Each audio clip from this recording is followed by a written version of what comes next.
Many people spend their entire lives without exploring their true potential.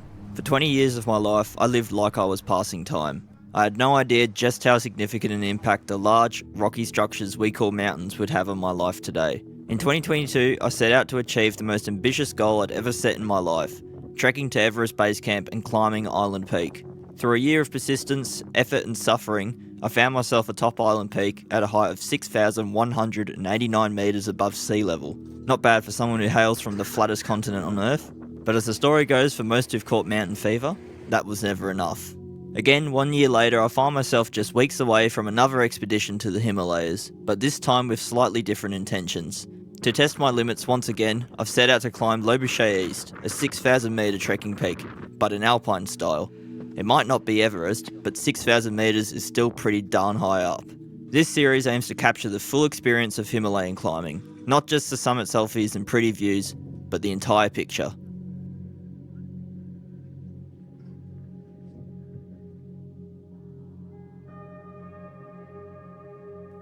Australia is the flattest continent on Earth, with an average elevation above sea level of only 330 metres. Thankfully, I come from the region with the highest elevation, the Alpine region. Still, on a world scale, our mountains are dwarfs, but this hasn't stopped me from gathering good experience.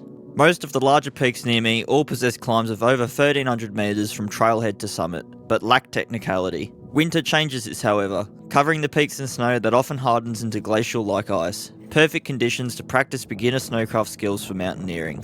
Outside of snow, you can find interesting alpine climbs, all of which being off-track and mostly over terrible, brittle rock. To put things simply, I've made the most of what I've got. Then of course I have Island Peak under my belt, but I'm unsatisfied with how I made it to the summit. The use of fixed ropes to me feels like cheating, and it lacked most of the joy I have when alpine climbing in Australia. Lobuche East to me is the perfect peak to attempt an alpine style climb on. I have experience at altitude, I have a solid foundation of snow skills, and Lobuche itself, as far as Himalayan peaks go, is a fairly safe place to attempt a high altitude alpine climb. So, I have my goal, I have a good background of experience, now I need to prepare.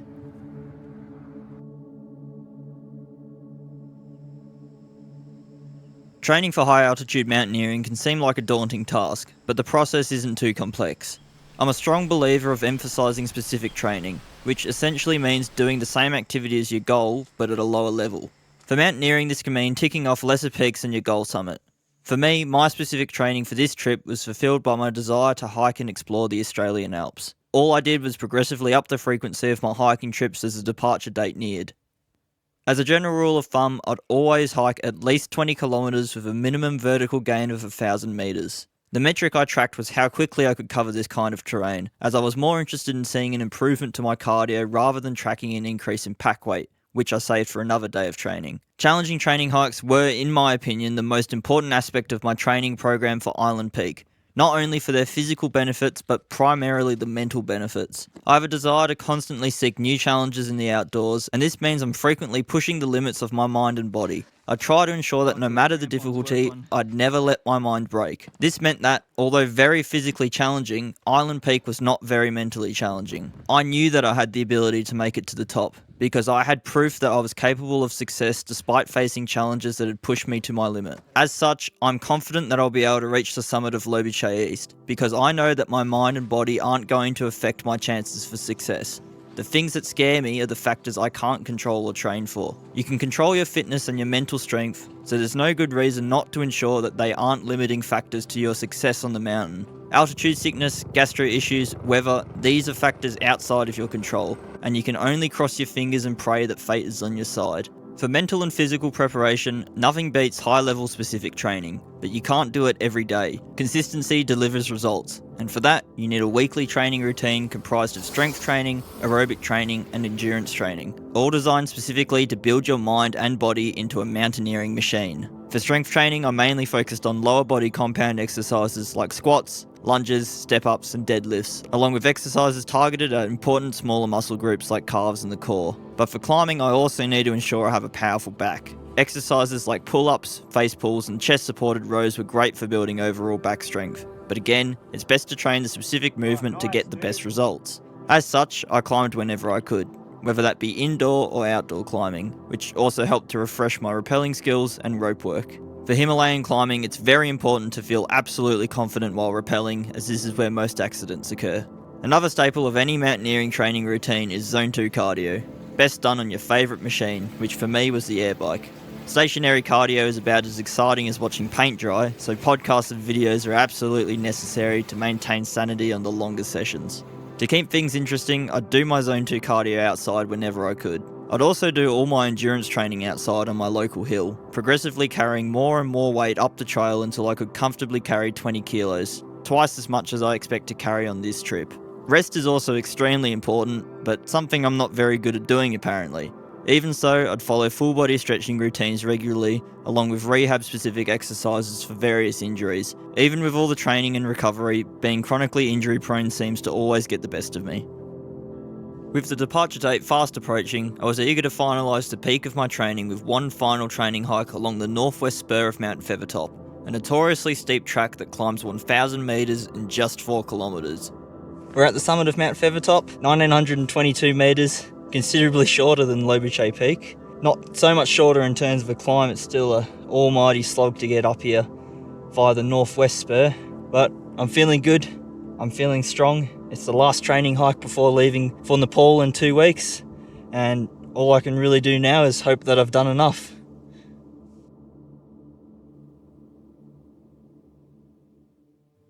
Time was up. A week before departure turned into days. There was no more preparation to do other than rest and go over the equipment checklist. I packed once for practice and twice for finalisation.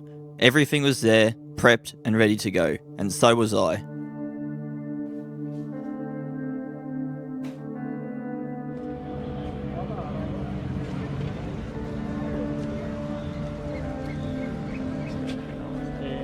Welcome to Nepal. Thank you, sir.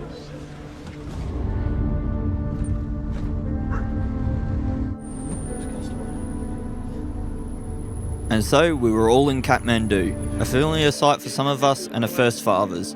I'm joined on this trip by Jamo, Sabi and our guide Shankar, who I met last year in Nepal. Sabi's friend Yara, who has also climbed Island Peak, along with Neil and Dan, who've never been to Nepal.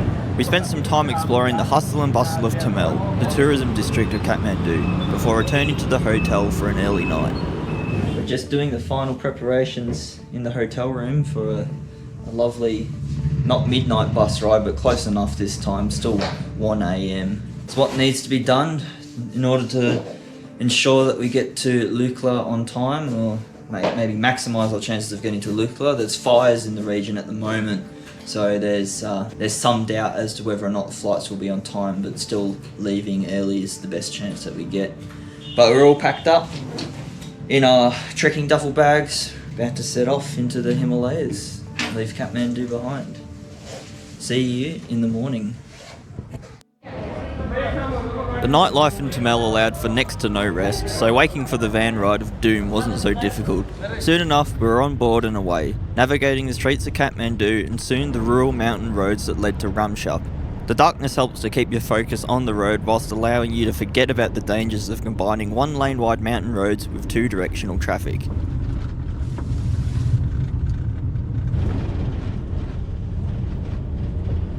After 5 hours of potholes and hook turns, we arrived in Ramshup in the dawn, unloading our bags at the airport and waiting for the inevitable.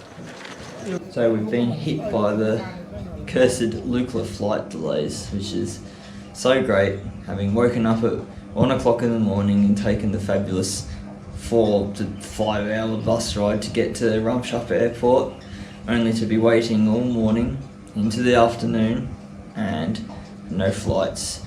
The weather isn't looking too promising either, unfortunately, although there is a very, very small window tomorrow morning, and I hope that the 1 or 2 planes that go out in that morning that are bums in those seats. And they were. The forecast had improved overnight, and a small window of opportunity allowed for a few flights between Ramshup and Lukla. After the chaos and confusion of working our way through the Nepalese airport security, we were called for our flight. Very small, twin propeller planes are the taxi of choice for mountain flights to Lukla. Depending on your outlook, they can either appear as a flying tin can of death or as an exciting addition to an already exciting adventure.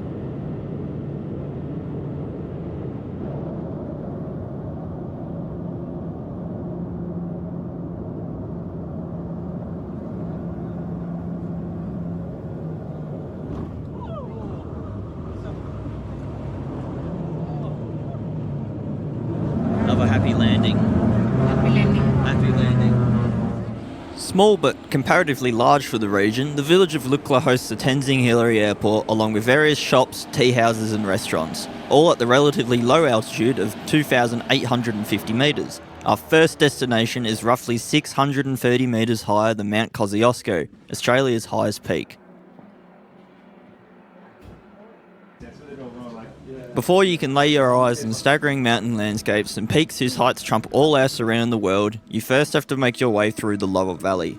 There's lots to see during this part of the trek, and although it mightn't seem as exciting as being amongst the high peaks of the Himalayas, it can be a rather peaceful and interesting insight into the region's culture. You'll also begin to cross the notorious suspension bridges that string parts of the valley together. A common sight across all trails in the region are the Mani stones, stones inscribed with prayers, and prayer wheels. Make sure you pass all of the Mani stones to the left and spin the prayer wheels clockwise for good luck, as you're bound to need it.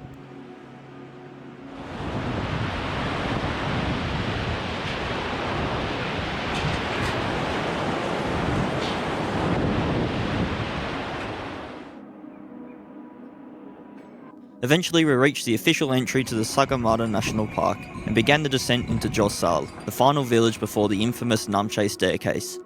While most parties end their day in the village of Pakding, roughly 8 kilometres back down the valley, we decided to push further on to Josal to make the arduous climb to Namche Bazaar a little easier.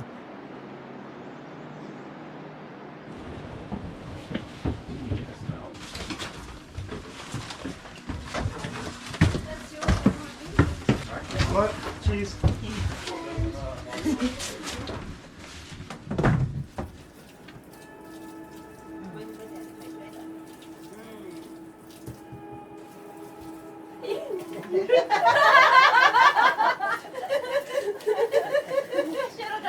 After my choice tea house breakfast of cinnamon pancakes and some mischief in the kitchen by our resident tea house lady, we set off towards the Namche staircase, crossing the famous Hillary Bridge before beginning the dusty ascent.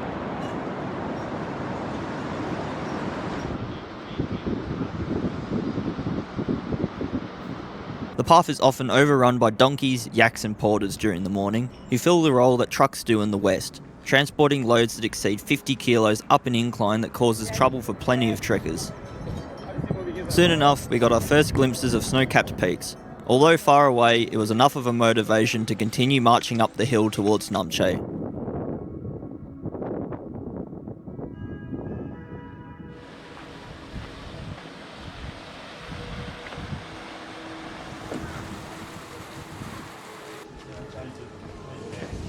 Just made it to Namche Bazaar, the biggest village in the Khumbu region at 3,400 metres.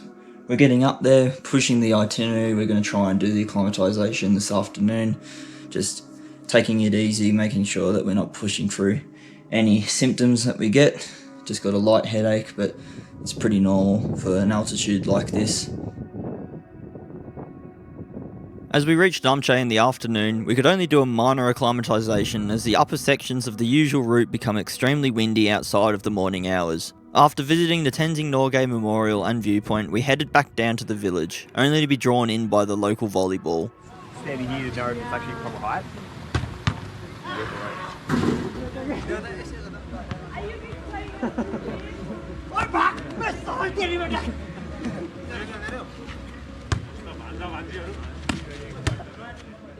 It's hard not to love Namche when you've got views like this, straight from the hotel. So tomorrow, head up to Port Tonga, I think it's called. It's about 365, going up to about 4,000 metres. Go back down to 36, good for acclimatisation, considering that we're going pretty high pretty quickly thanks to the delays on the Lukla flight.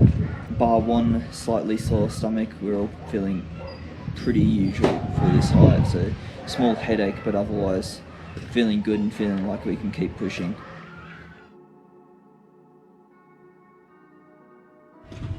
Unfortunately, Jammer's slightly sore stomach turned into full-blown food poisoning overnight, but after giving him some time in the morning to gather what energy he could, we set off on what is one of the most magnificent tracks I've ever walked on. The path from Namche towards Port Say cuts along the contour of the valley, with drops of hundreds of metres down to the base of the valley and peaks rising multiple kilometres above.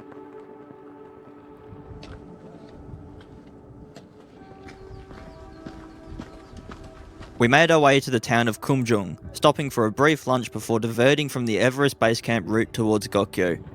Before reaching Port Tonga, we have to pass through Mongla at an altitude of 4,000 metres. Quite a rapid rise in elevation, but nothing to be concerned about due to us sleeping at a much lower altitude. The increase in height made for staggering views, but also a lot of exposure to violent afternoon wind. It's best to avoid trekking in the afternoon when possible, as this wind and the typical cloud cover along with low temperatures can make you more susceptible to altitude headaches. We got lucky by having a beautiful, clear day, yet most of us had minor headaches come our arrival in Port Tonga.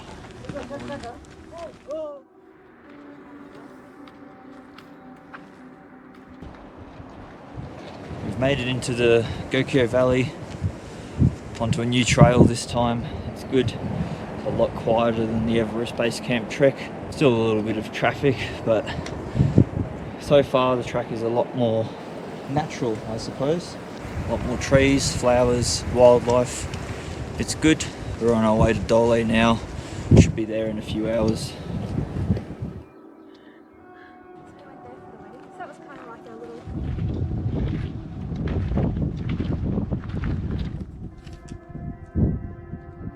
As we had the afternoon to ourselves, I decided it would be a good idea to hike up a nearby yak trail for further acclimatisation. Spending a small amount of time at a higher altitude and sleeping lower is the best way to get your body to acclimatise. 4,350 metres. Good acclimatisation. Will feel good tonight. Yes, hot chocolate. I agree. And a Snickers pie. That sounds good. I know at the beginning I said this video isn't just about pretty views, but that's basically all this day of trekking was. The scenery and immense beauty of the high mountain landscape was unbelievable, with Choyu, the 6th highest mountain in the world, constantly within view. It was impossible not to focus on anything other than the view. I can remember our guide, Shankar, noting that the Nepalese refer to Choyu as the beautiful mountain, or a similar translation. It's hard to argue against that. Again, after another short day of trekking, we were left with the afternoon to ourselves. For amusement not relating to cards, we had heard that there was a local boulder problem in Machamo, and so Neil, Shankar and I set off to conquer the boulder. Having heard from our mountain guides that Lobuche was suffering from a lack of snow this season, I'd picked up a pair of approach shoes for the climb. This, however, was the only time I got to use them. I think Shankar was a bit nervous to let me off the leash for a climb, but I'm sure the 3-inch thick memory foam mattress would have saved me. Maybe. The boulder wasn't very difficult, but the novelty of the whole ordeal made for an awesome experience. Another guide even tagged along for the fun. Ooh, go to the top, summit. Ooh, good job. Boulder at 4,400 meters, Macharmo.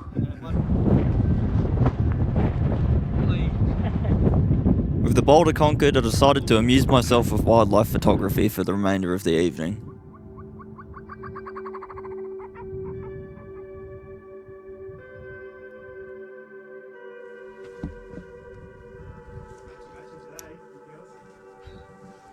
"10 kilometres separated us and Gokyo village, along with a relatively steep section of track that climbs beside the deep gorge of the river.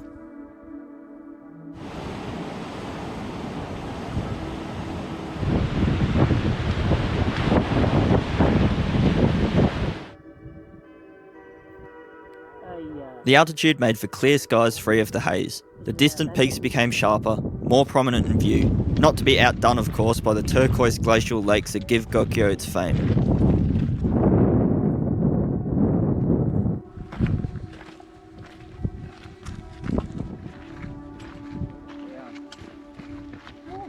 Despite an increase of just 350 metres in altitude, we were all feeling a bit low when arriving at the tea house. Any plans of an acclimatisation hike were forgotten, leaving the afternoon to recovery. We've made it to the beautiful Gokyo Lakes and Gokyo Village, albeit all of us are feeling a little bit tired, but after a day's rest, at least I can say I've recovered, but everyone else is still feeling a little bit tired. But tomorrow we've got to head up that big fella over there, which is certainly not going to be a walk in the park, especially at this altitude of almost 4,800 meters above sea level, so we're pretty darn high up right now. But with the views we've got, sort of makes all the pain worth it.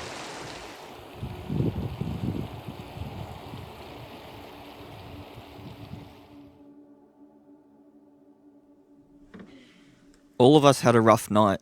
Altitude sickness for some, thin tea house walls, snoring and barking dogs for me. Despite the challenges, we all saddled up for the slog up Gokyo Valley. The morning was still, partly cloudy, but the views were grand nonetheless.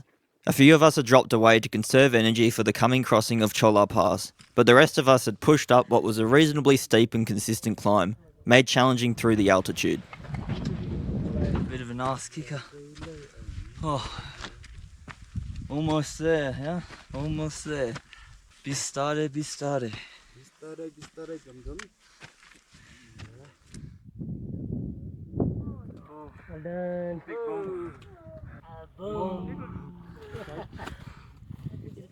Made it up here.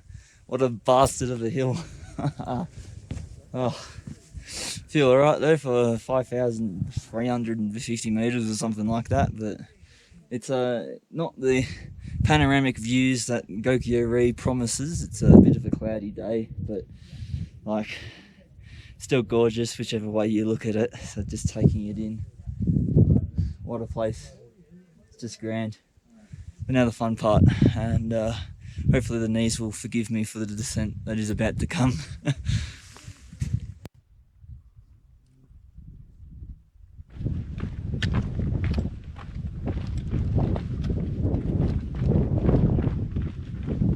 After fueling up on a well-deserved breakfast, we quickly set off towards Dragnak, our next village.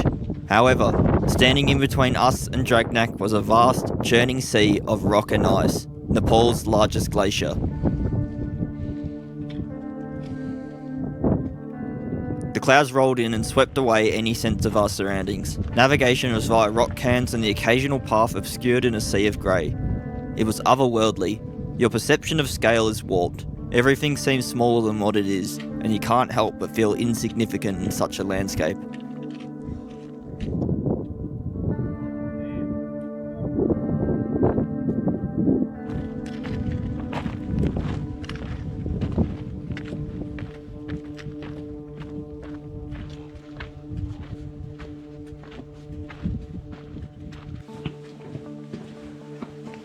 Oh, hello. Oh, a bit chilly.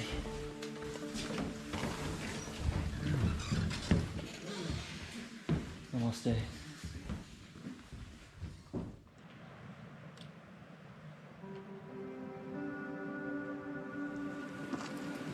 Get those guys on horse. No. Stop them. Using a horse is cheating. We're doing it the good old fashioned way. The legs. I bet you we'll be wishing that we were on the bloody horse at the top though. Chola Pass separates the Gokyo Valley and the Khumbu, requiring an ascent to 5,420 metres. This was to be our most demanding day yet, but the crossing had to be done without rest. The increase in cloud in the region was a sign of changing weather, and we had to make for Lukla our destination while we still had the chance.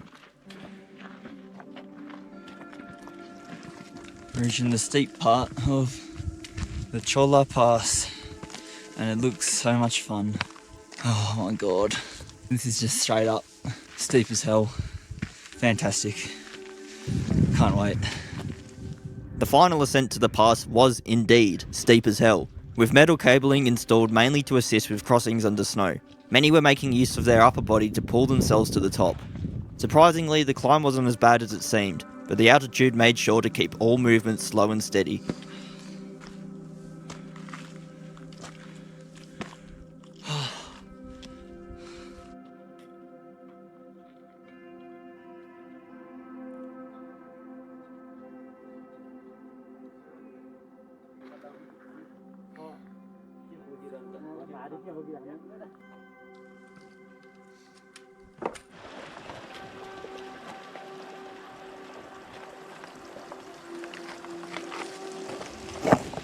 Made it over the Chola Pass, now we're on Chola Glacier. super enjoyable walking. It's just fantastic. The scenery down in this valley, it's just awesome. Oh, big day.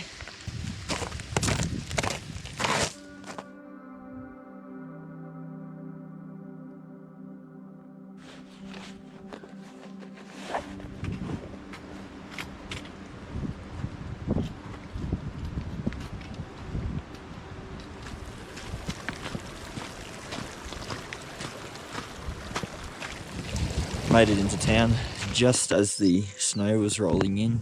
Just a slight dusting, but enough to make things a little bit different, a little bit interesting. But I can say for certain that the Cholla Pass has kicked my ass, and now the unfortunate thing is that the tea house that we're staying in is like a petri dish. Everyone's coughing and bloody, I can guarantee that if I stay in that dining room then I'm gonna get all sorts of diseases, sicknesses. Got to stay out of there. I'm just going to be room bound until we get out of this place. But if the weather has anything to say about that, it's currently saying that nope, we're going to be here for a while. It's not looking good for the remainder of the week. So it's time to get cozy.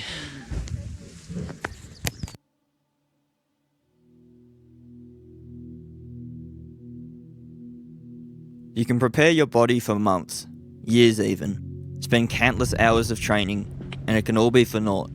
With a dash of bad luck, your body can crumble, and I'd come down with a sickness on the eve of the big climb. But in training the body, you also train the mind. In these kinds of pursuits, you are going to face hardship and bodily strain unlike no other. The body will fail, but a strong mind can will us on and keep us moving.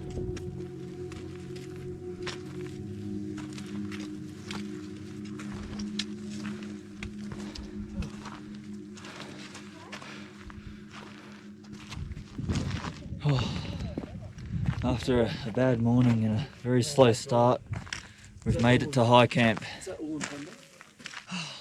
It was our Sherpa from Island Peak, Ulgan Pemba. Him being our guide again gave me a well-needed boost in confidence. It's good to be here. Hopefully I can feel better tomorrow morning, but dragged my ass up here, so I just have to drag my ass a little bit further.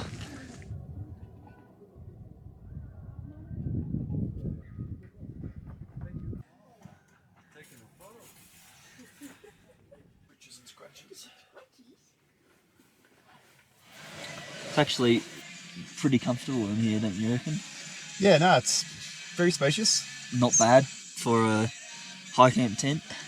Up at 5,000 metres, so... I don't know. This bloke can even stand up. Even though it's snowing outside, I think it should be actually a surprisingly comfortable night for however many hours of sleep that we get. But all we can do is rest up and then hope that it's a good window tomorrow morning, really. That's it.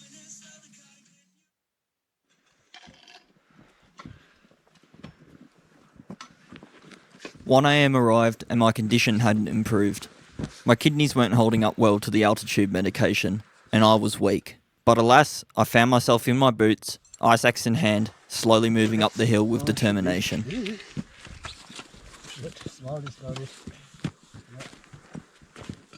Alpine climbing was out of the picture. The snow from the previous 2 days had coated everything in a soft powder along with a thin layer of surface ice. To alpine climb safely in these conditions would require more gear, experience and strength than what I had. Sticking with the team and reaching the summit safely became the new objective. The old ropes fixed along the route became necessary to make progress as the surface ice caused every step to be made with uncertainty. There was barely any grip to be found.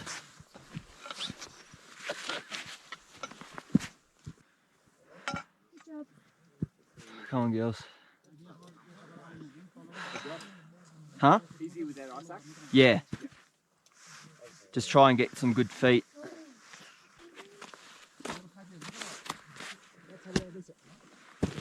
Oy. Not good. The conditions required us all to form rope teams lower down the mountain over what should be easy terrain. Dan and I joined with Ulgan and worked together to brute force our way up the gripless rock slabs.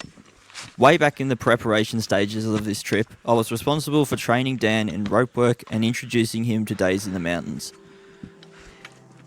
use the crack, Dan. It was surreal to be climbing our goal peak together and helping him overcome his doubts.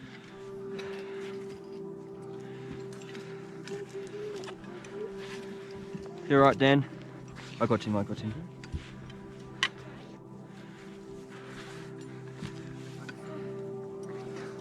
Oh, good stuff, Dan.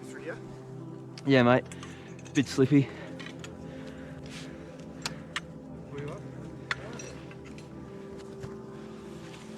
Nice job, mate.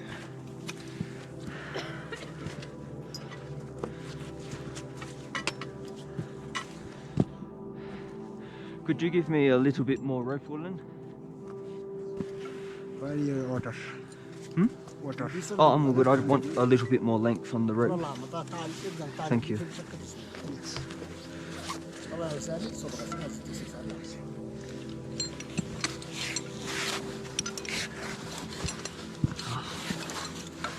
That's a better spot to rest. The morning shed light over the bleak mountain terrain. There was no glory to be had, no views, no climbing for photos, videos, or validation. This became a fight not with the mountain, but with our will. The will to climb. To continue for no other reason than to see what was possible.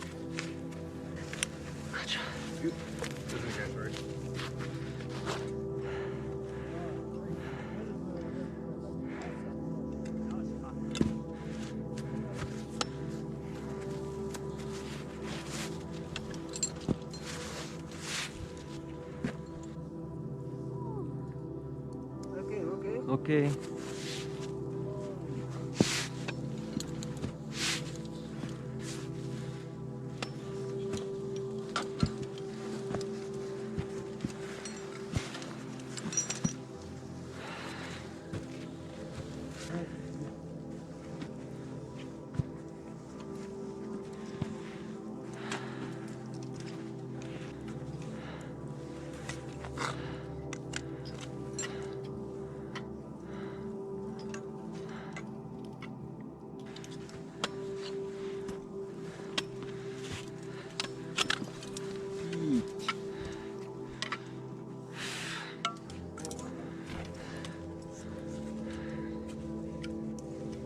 You okay? No, I can't get through this.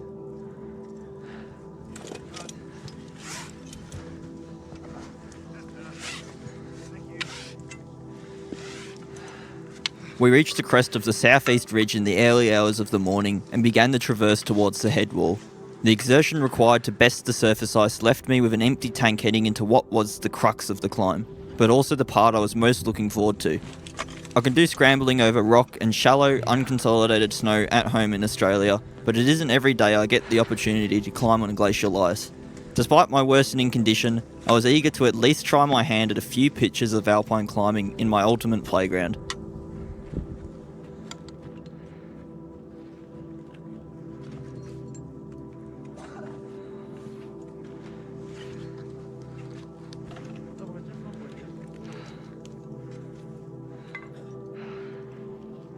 Okay.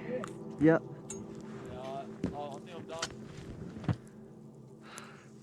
Come with us, Jamo.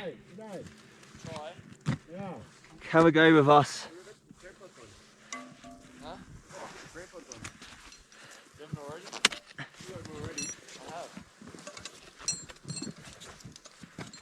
Difficult part finish.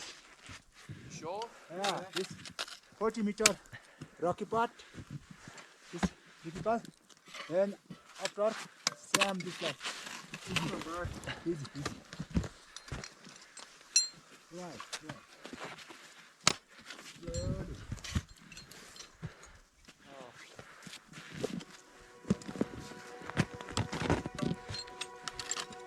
Get on the Congo train.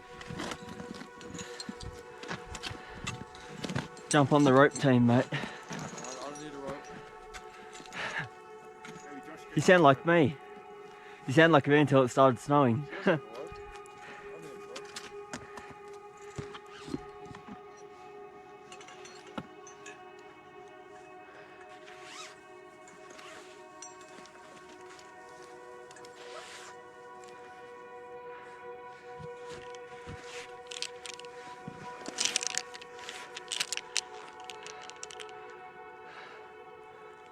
Dan, cross the rope. Left leg. Yeah, great.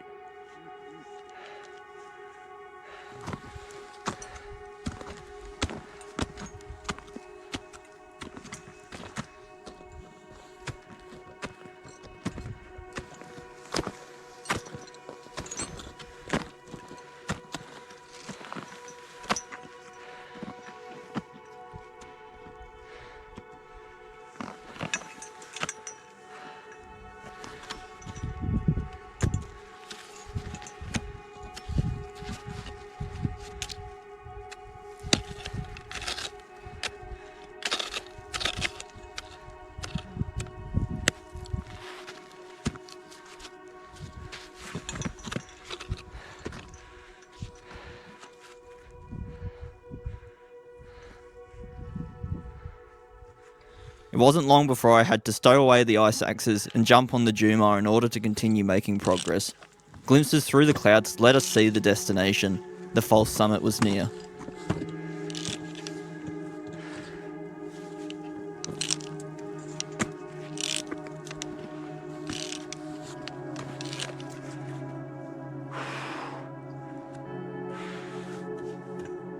My body was shot, kidneys in agony, head spinning. I wanted to give in. If it wasn't for the fact that the summit was less than 100 metres away, I would have turned around out of fear for my condition. It's one thing to give your all for the summit, but that's only half the battle. The real test is making it back down safely. At this point, I wasn't sure if I was capable of making the descent.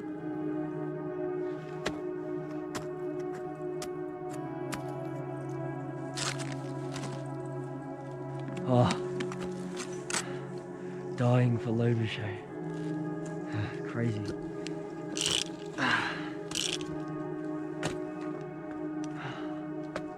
Worst conditions you can possibly get.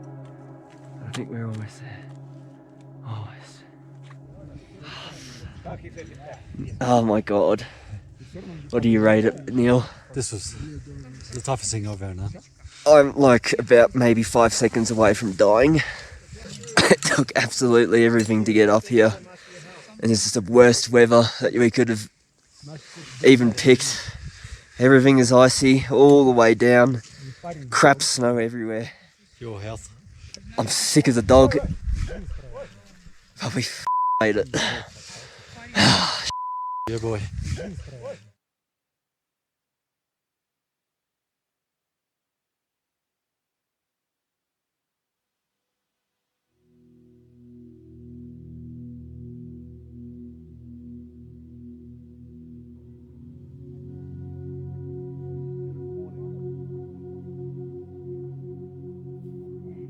Each of us had braved the trials of Lobuche, the snow, the ice, the sickness and mental warfare. We each gave everything to reach the top. The goal we'd all set some 12 months ago. Despite this, the experience didn't bring me the joy and satisfaction as I thought it would. I found joy in experiencing such an adventure with friends of old and friends of new.